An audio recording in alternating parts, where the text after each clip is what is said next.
Assalamualaikum warahmatullahi wabarakatuh. Hello everyone, how are you today? Are you in good condition? Semoga kita semua dalam keadaan sehat ya. For today we are going to study about the to be, am, are, is. Disimak ya dan jangan lupa dicatat informasi pentingnya. To be adalah penghubung antara subjek dengan predikat. Verb to be maksudnya adalah to be sebagai kata kerja utama dan biasanya diikuti oleh kata benda atau noun, kata sifat, adjektif, dan keterangan atau adverb. To be ini terbagi menjadi 3, yaitu am, are, dan is.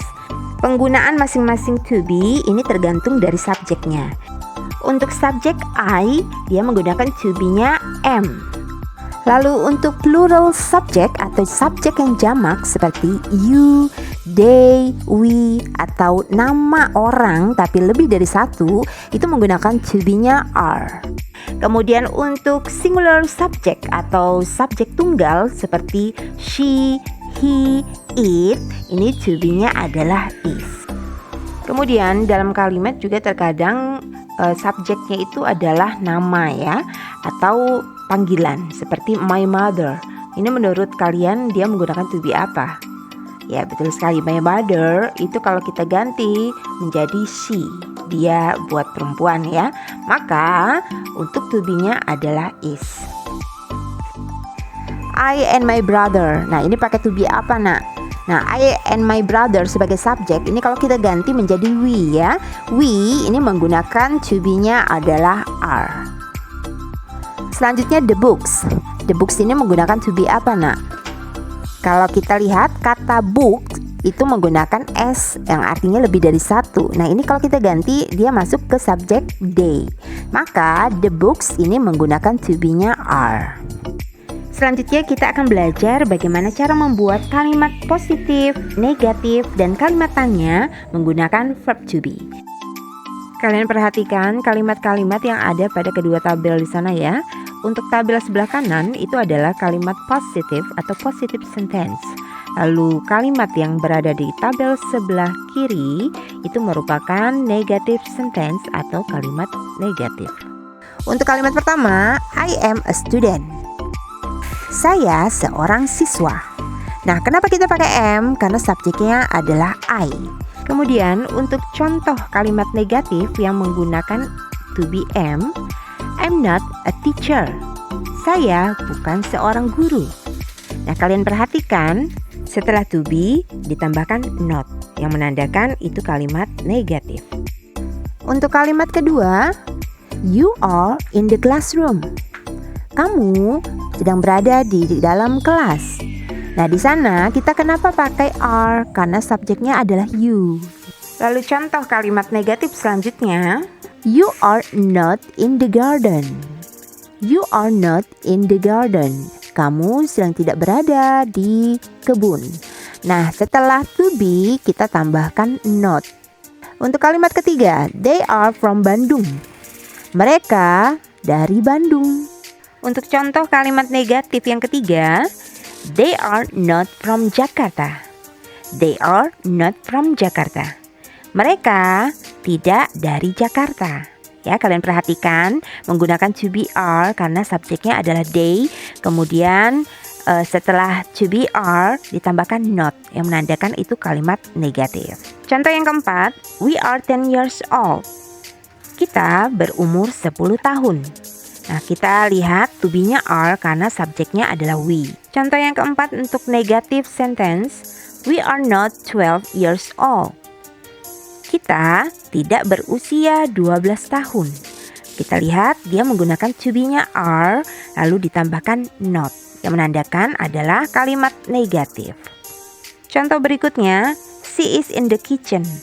Dia berada di dapur. Nah, dianya untuk perempuan kan she, maka dia menggunakan to be-nya is. Kemudian contoh untuk kalimat negatifnya, she is not in the bedroom. Dia tidak berada di kamar tidur. Nah, kamu lihat di sana setelah is ditambahkan not. Berikutnya, he is cute. Dia manis. Karena subjeknya he, maka to be-nya adalah is. Kemudian untuk contoh negatif, he is not pretty. Dia tidak cantik. Nah, dianya di sana menggunakan subjeknya he ya, maka dia menggunakan is lalu ditambahkan not. Kemudian contoh terakhir, it is a car. Ini sebuah mobil. Nah, di situ it subjeknya maka diikuti to be-nya is. Lalu untuk contoh negatifnya yang menggunakan subjek it adalah it is not a dog. Artinya ini bukan seekor anjing. Bisa dipahami ya? Selanjutnya untuk interrogative sentence atau kalimat tanya. Untuk formulanya atau cara menyusun kalimatnya adalah to be dulu, baru subjek, kemudian diikuti dengan noun ataupun adverb ataupun dengan adjektif ya.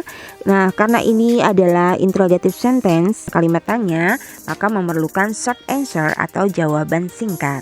Kalau iya, maka kita tuliskan yes, kemudian tambahkan subjek, lalu to be di bagian akhir. Kalau jawabannya tidak, maka kita tuliskan no, tambahkan subjek, lalu tambahkan to be, dan ditambahkan not di bagian belakang. Agar paham, kalian perhatikan kalimat yang pertama ya. Am I student? Apakah saya seorang siswa? Nah, kita tinggal jawab. Kalau iya, jadi yes I am. Kalau tidak, no I'm not. Contoh kedua, are you a farmer? Apakah kamu seorang petani? Kalau iya, maka jawabannya yes I am. Kalau tidak, no I'm not. Contoh ketiga, are they big? Apakah mereka besar? Kalau yes, maka kita jawabnya yes they are. Kalau tidak, maka no they are not. Contoh keempat, are we in the classroom? Apakah kita sedang berada di kelas? Kalau ya, maka kita jawabnya yes we are. Kalau tidak, jadi no we are not. Selanjutnya, is she a secretary? Apakah dia seorang sekretaris? Kalau ya, maka kita jawabnya yes she is. Kalau tidak, no she is not. Selanjutnya, is he a teacher? Kalau ya, maka kita jawabnya yes he is. Kalau tidak, no he's not. Dan contoh terakhir, is it a tree? Apakah ini sebuah pohon? Kalau ya, maka jawabannya yes it is. Kalau tidak, no it is not. Nah, berikut ini adalah contoh kalimat yang langsung dalam kalimat positif, negatif, dan interrogatif. She is pretty. Dia cantik. Untuk kalimat negatifnya, she is not pretty. Dia tidak cantik. Lalu untuk interrogative sentence-nya, is she pretty? Apakah dia cantik? Lalu short answer-nya adalah yes she is atau no she is not. Easy? Mudah ya? Nah, sekarang waktunya kita latihan. Kalian perhatikan kalimat yang sudah Miss Eva sediakan di sana. Kalian isikan to be yang tepat sesuai dengan subjeknya, lalu diubah ke bentuk negatif serta interrogative sentence-nya. Jangan lupa tambahkan short answer-nya untuk yes dan no.